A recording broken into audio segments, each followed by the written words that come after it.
Hello viewers, আসসালামু আলাইকুম। আমার এমডি ফ্যামিলি ভ্লগে তোমাদের সকলকে জানাই স্বাগত। আশা করি তোমরা সকলেই ভালো আছো, আমিও আলহামদুলিল্লাহ ভালো আছি। তো আর একটা নতুন ভ্লগ নিয়ে আমি তোমাদের সামনে হাজির হয়ে গেলাম। তো দেখো, এখন সকাল 8:30 বেজে গেছে আর মেয়ে এইমাত্র ঘুম থেকে উঠলো। আর তোমাদের দাদা ভাইও এসেছে, অনেকক্ষণ হলো আজকে চলে এসছে। তো মেয়ে ব্রাশ করছিল আর তোমাদের দাদা ভাইকে ওইদিকে খেতে দিয়েছিলাম ঘুগনি মুড়ি আর চা ছিল। আর মেয়ে কি খাবে বলছিলাম ওকে, তো দুধ, তারপরে তোমার কর্নফ্লেক্স, ডালিয়া, এগুলো কিছু আজকে খেতে চাইছে না। তো যার জন্য মামুনি দেখো ডিম দিয়ে 1 চামচ আটা দিয়ে একটা পিঠে করে দিচ্ছে। তো নোনতা নোনতা যদি ওর পছন্দ হয় ওই জন্য মামুনি একটা নোনতা পিঠে করে দিচ্ছে। তো ও বললো যে হ্যাঁ পিঠে খাবো। তো আর এই পিঠেগুলোতে তুমি যদি কাঁচা পেঁয়াজ, কাঁচা লঙ্কা, একটু আদা রসুনের পেস্ট দাও তাহলে সত্যি খেতে খুবই সুন্দর লাগে। যেমনটা চালের গুঁড়ো দিয়ে ডিম দিয়ে পিঠে করলে কেমন খেতে লাগে না, সেই রকমই হেভি টেস্ট লাগে। আর মিষ্টি মিষ্টি চা দিয়ে খেলে তো আরোই ভালো লাগে। তো দেখা যাক আমার মেয়ে খাচ্ছে কি না খাচ্ছে। ওর আবার মুখের অনেকটা মানে সব জিনিস ওর আবার মুখে পছন্দই হয় না। আর রোজ রোজ সকালে একঘেয়েমি ওই মিষ্টি মিষ্টি জিনিস খেতে খেতে ওরও একদম বোর হয়ে গেছে ও, যার জন্য ওরও খেতে ইচ্ছে হচ্ছে না। ওই জন্য নোনতা নোনতা মামনি পিঠেটা করে দিল। তো চলো দেখো, পিঠেটা বলতে বলতেই কিন্তু হয়েও গেল। একটা পিঠ হয়ে গেছে আর একটা পিঠ উল্টে দেবে। তো দেখলো তো আমার মামনি কেমন গরম গরম পিঠেটা উল্টিয়ে দিল। তো চলো মেয়েকে এখন খাইয়ে দিই। এদিকে দেখো, এখন এইমাত্র আশা আন্টি ফোন করে বলেছে যে মেয়ের একটা ভিটামিন D3 যেটা খাওয়াই সেটা খাওয়ানোর আজকে ডেট আছে। তো আমাকে ফোন করেনি, শাশুড়িমাকে ফোন করেছিল। তো আমাকে ওর পাপাকে বলেছে যে আজকে পোলিও খাওয়ানোর ডেট ছিল না। এইমাত্র ওর পাপা আমাকে ফোন করলো, দিয়ে আমিও বললাম ঠিক আছে তাহলে। আমি ওর পাপার সঙ্গে মেয়েকে পাঠিয়ে দিচ্ছিলাম, কিন্তু মামুনি বললো তুইও যা, যা রোদ গরম, ওকে মোটরসাইকেলের মাঝখানে বসিয়ে নিবি, তাহলে রোদটা অতটা পাবে না। আর সামনে বসলে প্রচণ্ড রোদ লাগবে, যার জন্য ওকে মধ্যে বসিয়ে নিয়ে তুইও চলে যা। তো আমি ভাবছিলাম এবার গোসল করব। তো এখন বেজে গেছে তোমার 11:30 বাজছে। তো আর গোসল টোসল কিছুই করলাম না। তো দেখলাম যে না যাই, ঠিকই বলেছে মামুনি, ওকে তাও আমি ধরবো মাঝখানে বসে। এখন রেডি করিয়ে দেবো। তো রেডি, ওকে জামাটা চেঞ্জ করে দিলাম। ও তো গোসল করেনি, তো ওকে জামাটা চেঞ্জ করিয়ে দিয়ে মুখে একটু ক্রিম ট্রিম লাগিয়ে দেবো, টিপফি পরিয়ে দেবো, দিয়ে ওকে নিয়ে যাব। তো আমি ওকে অনেক দিন আগে যে ছিল পোলিও, ওগুলো আমার খাওয়ানো হয়নি, 2-1 বার। তার জন্য এবার আর মিস করব না। যত রোদ গরম যা হবে হোক আমি যাব, দুজনে মিলে আমরা মেয়েকে নিয়ে গিয়ে খাইয়ে নিয়ে আসবো ভিটামিন D-টা। তো দেখো, ওকে জামাটা তো পরিয়ে দিলাম। এবার ক্রিম ফ্রিম ও তো কিছুতেই মাখতে চায় না, তো ওকে ভুলিয়ে ভালিয়ে বললাম যে চলো আমরা আইসক্রিম খেতে যাব। এইসব বলার জন্য কিন্তু ও কি সুন্দর দেখো চুপ করে এখন ক্রিম মাখার জন্য রেডি হয়ে গেছে। আর ওর হাতে কিন্তু আমাকে আগে একটু ক্রিম দিতেই হবে যাতে ও ওটা মাখতে পায়।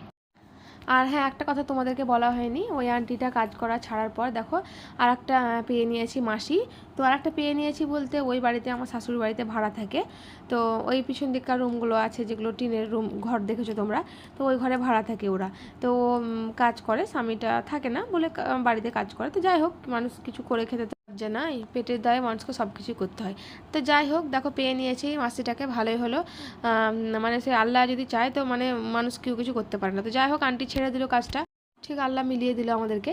তো আজকে 11টা থেকে আসবো বলেছে। তো এই দেখো এবার ঢুকবে মনে হয়। তো আমরা তো যাব, একটু লেট হয়ে গেছে, হয়তো আরও আগে চলে আসতো মাসিটা। তো আমরা যাওয়ার পরে হয়তো আসবে। তো অবশ্যই তোমাদেরকে দেখাবো আমি মাসিটাকে যদি দেখতে পাই। তো তো দেখো, আমি মেয়ে আমাকে একটা কি তখন কথা বলছিল, এখন আর মনে করতে পারছি না যেহেতু আমি পরে ভয়েসটা দিচ্ছি। তো কি বলছিল তখন বটে, তার জন্য আমি একটু হাসলাম। তো ওকে এখন দেখো টিপ দিয়ে দিচ্ছি। আর ওকে টিপ দিয়ে দিলাম, ক্রিম মাখিয়ে দিলাম। তো এর উপরে একটু পাউডার দিয়ে দেবো। আর আমি ক্রিমটা কিন্তু সেবামেডের ব্যবহার করি, পাউডারটাও সেবামেডের ব্যবহার করি। কিন্তু এখন সেবামেডেরটা দেবো না আজকে, যেহেতু গরমের মধ্যে মুখগুলো চুলকায় ঘেমে গেলে, ওই জন্য ডাক্তার একটা পাউডার দিয়েছিল, সেই পাউডারটা এখন আমার মুখে দিয়ে দেবো। পাউডারটা কিন্তু খুবই ভালো। তো পর আমি কাজলটা মাথার মধ্যে মুছে নিলাম, তোমরা দেখতে পেলে বুঝতে পারলে। তো ওই দেখো এই পাউডারটা এখন ওকে দিয়ে দেবো। ওর পাউডার লাগাতে প্রচুর সমস্যা, কিছুতেই পাউডার লাগাতে দেয় না, খুব জোর জবস্তি করে পাউডার দিতে হয়। তো দেখবে ও পাউডার লাগানোর সময় কী করবে, মানে প্রথমে গলা থেকে শুরু করি, মুখে দিলে তো নিতে চাইবে না, ওই জন্য ওকে বলি যে গলাতে দিয়ে দিচ্ছি। তো মুখে কিছুতেই নিতে চায় না। তো টিপটা যেহেতু না দিলে পরে উঠে যাবে কাজলে, পাউডার না দিলে পরে, তার জন্য দেখো দিয়ে দিচ্ছি। আর আজকে রান্নাবান্না তোমাদের সঙ্গে আমি শেয়ার করতে পারলাম না। তো মামুনি সকালবেলা উঠে রান্না করে নিয়েছে, রান্না আজকে সেরকম কিছুই হবে না। আজকে হবে ওই লাউ ভাজা করবো, মামনি বললো আলু ভর্তা করবে, আর মেয়ের জন্য মাছ রাখা আছে, সে মাছটা ঝোল করে দেবে, আর আমাদের ওই হবে আজকে তরকারি, আর খাবার সময় ডিম করে নেব। এত গরম তোমাদেরকে কি বলবো, 38 ডিগ্রি তাপমাত্রা চলছে, কিছু খাবারও খেতে ইচ্ছে করছে না, মাছ মাংস ডিম কোনো কিচ্ছু মনে হচ্ছে খাবো না, শুধুমাত্র পানি দিয়ে ভাত খায় মনে হচ্ছে, পানি দিয়ে ভাতটাকে ভিজিয়ে ওই বাদাম বাটা নাহলে পোস্ত বাটা এইসব দিয়ে মনে হচ্ছে ভাত খায়, জানো তো। তো ঠান্ডা লেগে যাবে, যার জন্য খাওয়া যাবে না, তো মানে খেতেও ইচ্ছা করছে না। তো মামনিকে বললাম আজকে ওই রান্না করো মামনি, রান্নার বেশি ঝামেলা করতে হবে না। তো চলো দেখো মেয়ে রেডি হয়ে গেছে, আর এবার এখন টুপিটা মাথায় দিয়ে দেবো, যা রোদ বাইরে প্রচণ্ড, টুপি না দিলে হবেই না। তো ওকে রেডি করে দিলাম, এরপরে এবার আমি রেডি হয়ে যাব। তো ওকে জুতোটা প্রথমে পরে দিই, তো জুতো পাতলা জুতোগুলো দেবো হালকা, যাতে কোনো অসুবিধা না হয়। তো ও এখন কান্না করছিল কেন জানো তো, নিজে হাত দিয়ে জুতো পরবে তার জন্য। তো নিজে হাত দিয়ে জুতো পরতে শুরু করলে এখন ও জুতো পরতে একদম সেই 10 থেকে 15 মিনিট লাগিয়ে দিবে। ওর পাপা বললো যে তোমরা রেডি হয়ে থাকো, ও রেডি হয়ে নিবা, আমি এক্ষুনি ফোন করবো, আমি সঙ্গে সঙ্গে চলে যাব, যার জন্য আমি তাড়াতাড়ি করছি, আর ও সে বিরক্ত করছে। আর একটা কথা, আজকে আমাদের বাড়ির সামনে গলিতেই একটা লোকও মারা গেছে জানো তো, হিন্দুদের, মানে সিঁড়িতে উঠেছিল মনে হয় কোনো কিছু করার জন্য, দিয়ে সিঁড়ি থেকে পড়ে গিয়ে লোকটা মারা গেছে, হিন্দুদের, বেশ বয়স, খুব একটা বয়স না, মোটামুটি লোকটার বয়স তাও 70 মোটামুটি হবে। তো হিন্দুদের যে সামনে বাড়িতে সকাল সকালে আজকে মারা গেছে, মরার খবরটা সকালেই পেলাম। তো ওই রাস্তা দিয়ে যাব, দেখতেও পাবো তাহলে যাওয়ার সময়তে। তো দেখো মেয়েকে জুতো টুতো পরিয়ে একদম রেডি ফেডি করিয়ে দিলাম, আর আসার সময় সার্ফ নিয়ে আসবো, বাড়িতে সার্ফ নেই, তো অনেকগুলো কাপড় পরে আছে ভেজানোর জন্য, তো সেই কাপড়গুলোকেও ভেজাতে হবে। আর ওই দেখছো তো বিয়ে আমাকে আঙুল দিচ্ছে, মানে ছোটোবেলাতে কোথাও যাওয়ার আগে সাজিয়ে গুজিয়ে একটা আঙুল কামড়ে দিতাম, একটু থুতু ছিটিয়ে দিতাম, সেই জন্য ও আমাকে ওই জিনিসটা মনে করিয়ে।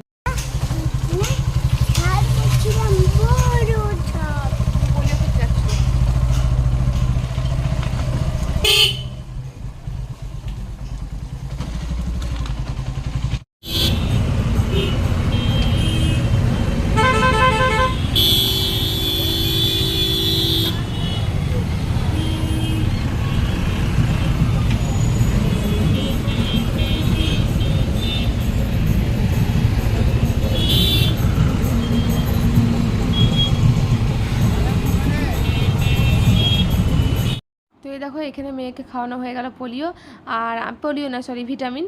তো আমি বাইরে থেকে এসে একটু ক্যামেরা করে তোমাদেরকে দেখিয়ে দিলাম, ভেতর থেকে হলো না।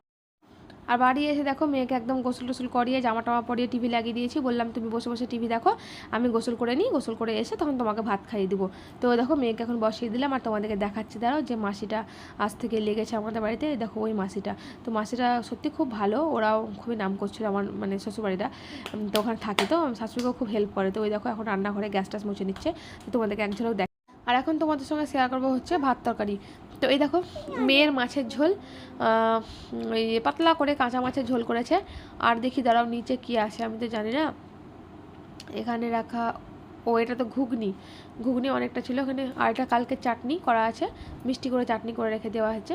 আর চলো দেখি তারপরে কি আছে, ও এই যে লাউ দেখো ভাজা ভাজা করে লাউ হয়েছে মিষ্টি মিষ্টি, আর এখানে বাটিতে দুধ ছিল, তোমাদেরকে ওটা দেখালাম না। তো বন্ধুরা আজকের ব্লগে তোমাদেরকে আমি সেরকম কিছু দেখাতে পারলাম না, তার কারণ হচ্ছে শরীরটা ভালো লাগছিল না, তো ওই জন্য আমি আর বেশি কিছু, শরীরটা হবে মনটা খুব একটা ভালো নেই, তো মনটা ভালো না হওয়ার কারণ থেকে আমি ব্লগটা বেশি তোমাদেরকে দেখাতে পারলাম না।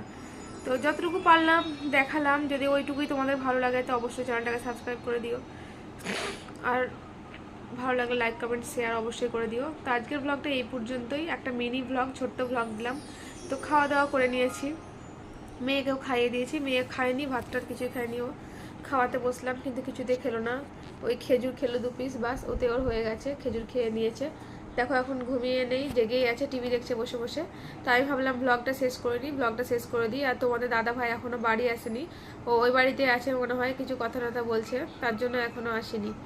আর ও খাবে মুড়ি, ও তো ভাতটাত কিছু খাবে না এখন, এই এত গরমের জন্য ভাত খেতে পারে না, মানে গ্যাস হয়ে যাচ্ছে প্রচণ্ড, এমনিতেই গ্যাস হয়, আর এই গরমে আরও গ্যাস হয়ে যাচ্ছে। দুবেলা করে গোসল করে তোমাদের দাদা ভাই, এত গরম, একবার সকালে খেলে টেলে আসে ঘেমে যায় তখন গোসল করে নেয়, আবার বিকেলবেলাতে একবার আসরের নামাজ পড়ার আগে না হলে পরে, আগেই করে গোসল, আসরের নামাজ পড়ার আগে গোসল করবে, দিয়ে নামাজ পড়বে, তো দুবার করেও গোসল করে।